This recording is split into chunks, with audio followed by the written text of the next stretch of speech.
Like, the album cover for this project is two Canadian dudes standing in front of the Marilyn Monroe Tower. Why on earth do you need a Spanish song? Your verse 7 days, if you know what I mean. I'm up for a week. Ka-Kafanee. Drake and Party Next Door just released their new album, Some Sexy Love Songs for You, and the album demonstrates Drake's biggest weakness, his lack of maturity in his music. Drake has been one of the most dominant forces in music since the early 2010s, but it seems like after 2016 when Views came, his music became kind of lackluster. It's almost like after the release of that album, he started regressing as a person, and that regression as a person has stopped him from being able to actually mature with his audience that followed him all these years. Even though Drake is 38 years old, it seems like he's still stuck in the mindset that he was in his early to mid 20s. As he releases more music this decade, that problem becomes more glaring each release. And while in a lot of my videos I clown on Drake a lot, I have listened to Drake all my life pretty much. The first time I even seen or heard Drake was 15 years ago in the Replacement Girl video with Trey Songz on like BT. And he's been one of my favorite artists since then. But when Scorpion came out, something changed. While I think Scorpion does have a lot of good songs and has some of his biggest hits on it, when I listen to that album, it just feels like Drake was trying to please everyone. But that's not how you get true artistry. True artistry doesn't come from just telling the same stories over and over again because it connects with people. It's writing a new story that evolves. And that evolution stems from the different life experiences you go through over the years. And for Drake, it just seems like he's been living the same exact life for over 10 years now. And when you have a fan base that grew with you from their early ages in middle school, high school, and even college, you have to keep in account that those people aren't going to relate to the same story that you've been telling them for the past 10 years. Because all of them have gone through different stages in life. Now the perspective is different from the different experiences they've encountered over the years. So when the story that you're telling them hasn't evolved from when they first met you, it falls flat over time. And that's the big problem we've seen with Drake this decade. Drake hasn't matured with his audience, and it doesn't seem like he wants to, which is disappointing from a fan's perspective because you would assume Drake has a different perspective that he did 10 plus years ago because of the life experiences he's had through his career and also becoming a father. But after listening to the album, one question that really just rung in my mind was, who is he making music for at 38 years old? And I think that because some of the lines on this album really are just childish. Like on Glorious when he's rapping about a girl who got kicked out of her mom's house, or mentioning how she's wasting her 20s away, or how she's dealing with a guy who doesn't have a car. It gets to a point, dude. And when he's rapping about this, it just shows he doesn't really care about that core audience that has grown with him over the years. Even for myself being in my mid 20s, I don't even fully relate to all of that. And raps like this just sound like he's the Leonardo DiCaprio of rap. And for a guy that brags about women throughout pretty much all of his music, it just makes him seem really pathetic. It's like he's scared of growing out of the stage that he's at because he won't be seen as like the cool guy anymore. Even on Nokia, which is a song I actually like, it just seems really odd hearing him rap about like, where's the function at? Stop it.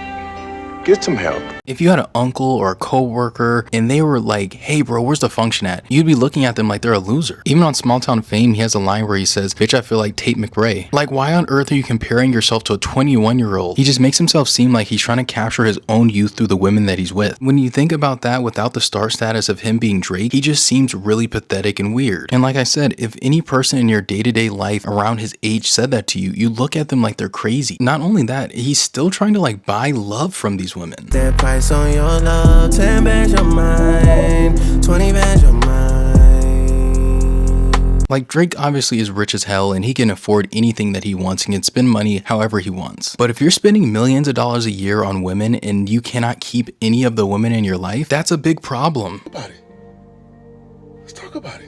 At a certain point, you gotta just look yourself in the mirror and be like, you know what, maybe I should start dating women my age. Especially after Not Like Us, you should be popping out women who are like your age or even older than you, Drake. After being let down by the project, I went back and listened to older Drake, and it's actually crazy because if you go back and listen to like a younger Drake, he actually spoke about women in a much mature way than he does now, which drew more people to his music, especially more black women who are the ones who make music really popular. But post-Heartbreak Drake, we see Drake pretty much become an incel who just has a lot of money and status. He's gone from uplifting women in songs to now literally depicting them as dogs, which is crazy because you're shitting on the same demographic that pushed you into stardom. It's very clear Drake has no problem with dissing women, especially when it comes to black women. He's even done this recently. After Serena made an appearance at the Super Bowl, he posted a picture of himself in 2015 with her longtime agent. He also took a dig at Lucien Grange by posting a picture of his daughter-in-law, Sophia Grange, wearing an OVO sweater. On For All the Dogs, he also sent shots at Rihanna. On Her Loss, he also sent shots at Megan Thee Stallion. It's just crazy to think that Drake went from making great songs like this At the crib, you would calm me down when I lose it.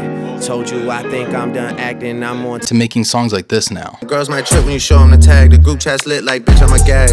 Yeah. Life with this guy was a drag. And Drake's newer music really just shows that what Kendrick said in the last verse of Meet the Grams is very true about him. 37, but you showing up as a 7-year-old. You got gambling problems, drinking problems, pill popping and spending problems, bad with money, whorehouse, soliciting women problems. Drake went from rapping about how other people are partying too much and that he's actually focused on making great music. Y'all niggas party too much, man. I just chill and record. No. To now being focused on trying to party too much, and now he's just not making as good of music. My old man, we just get fucked up every night. And with Drake being at a later stage of his career where he's not in his prime anymore and he's on the way of being a legacy artist, this is like the perfect time for him to make that new mature album, that Mr. Morale and the Big Steppers or Chromacopia or 444 type of album where it shows growth and maturity of the artist. One of the best examples of showing that maturity is Tyler the Creator's newer music. When the world first met Tyler, he was 19 years old making shock raps. Now you see him at 33 years old rapping about having kids, his past trauma with not having a father in his life, even speaking on the harsh reality of his mother getting older. And it's great to see Tyler being able to do that and grow like that, because if he stayed doing the same thing he was when he first came into the game at 19, people wouldn't care about his music at all. Even if you zoom directly into just the big three, Drake's immediate counterparts, you see Kendrick maturing with Mr. Morale the Big Steppers and going through his journey and addressing a lot of his past traumas and where he's at in life in his mid-30s. Even with J. Cole, despite him having a lot of hard-hitting raps, he also still has a lot of moments where he's talking about seeing his kids grow and how that impacts him. So when you look at his counterparts in comparison to Drake, it makes you really wonder, when will Drake grow up and see that maturity that the people fiend for? Because looking for a function at nearly 40 years old just isn't it. And I think at this point, the only real exception to that is maybe Future. But even in Future's defense, Future's music does still have a certain degree of substance to it, because he does talk about a lot of his own problems and struggles and traumas that he's gone through in his life. Living in the hills, but I can still feel the sadness coming from the bottom of the trap. So even though he does primarily have a lot of toxic raps, he still gives people songs like All to Myself and I Lost My Dog. In that case, at least gives people a balance. But we just don't see that balance really in Drake's music anymore. And from the general reception of this project, which hasn't been good outside of Drake's core fan base, that Drake album is not for little boys who's not in tune with their feelings. That Drake and Party Next Door album is not for little boys. Oh my God, bro. Oh, hell no, man. What the fuck, man?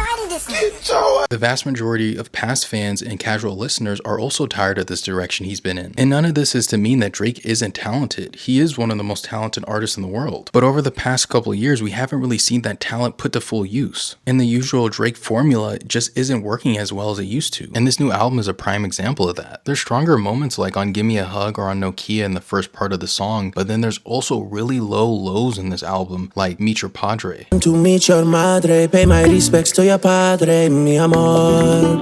Which should have never even made the project, better yet even be recorded, because it's horrible. Move this man!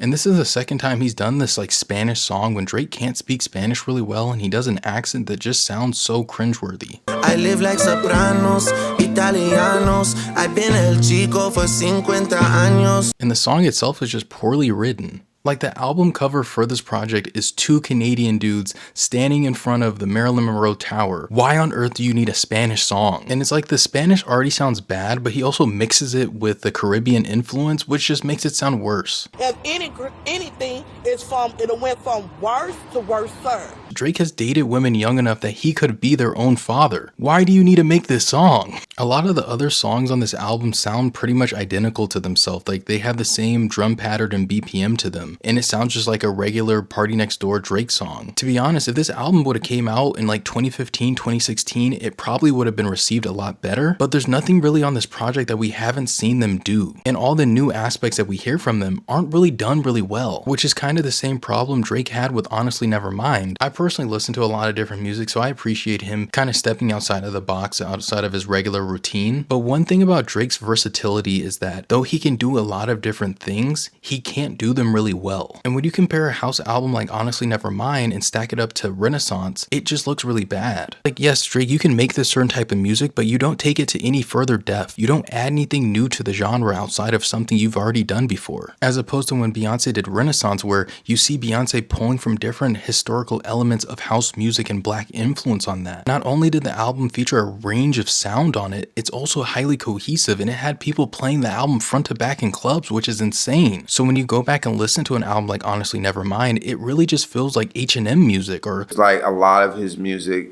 is compatible with shopping.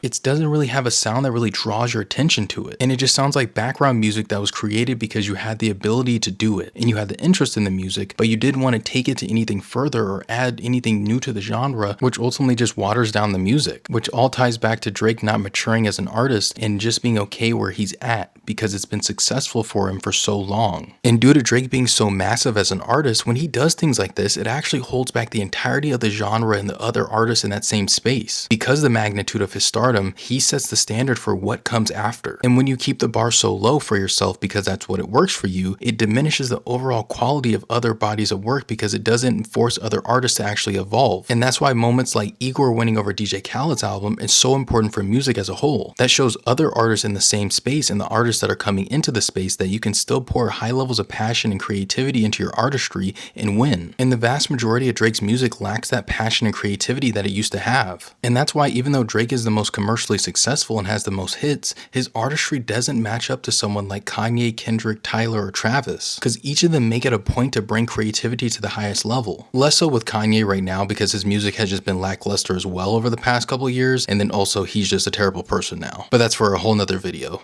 Regardless, Drake is at the point in his career where it doesn't really matter what he releases, it's going to do some degree of numbers. Even this album is on pace to do about 250,000 first week, and it did break the record for the biggest R&B and soul album in Apple Music history by first day streams worldwide. Even though the first week sales are a little bit lower than what Drake traditionally does, they're overall still pretty good. The album does look like it's doing pretty well on Apple Music, but not for Spotify, being Spotify is much bigger of a platform by like 6 times. Since releasing on Valentine's Day, it has seen a 60% decrease in streams in the US Spotify, so it'll be interesting to see what the second week sales for this album look like. There has been conspiracy that the album is being suppressed by streams on Spotify and by UMG, which to be honest is just false. And a lot of people were claiming this because when the album initially dropped, it was kind of harder to find. You either had to search it up or go to their direct profiles and wasn't being advertised just yet. But this all happened because the album was just turned in super late. Ideally, DSPs want artists to turn in albums about 2 weeks early just to make sure they can get everything in the system and everything's working right. But when it comes to major artists, they usually push the deadline back as far as they can. Drake has also hinted at having a solo project coming, and if this album is anything similar to what that project's going to be like, personally I think he should just keep it. Regardless, we'll see what it looks like in the future. Let me know how you feel about the album in the comment section. If you enjoyed the video, leave a like, comment, subscribe, and I'll see you guys in the next one. Ka-Kafanee.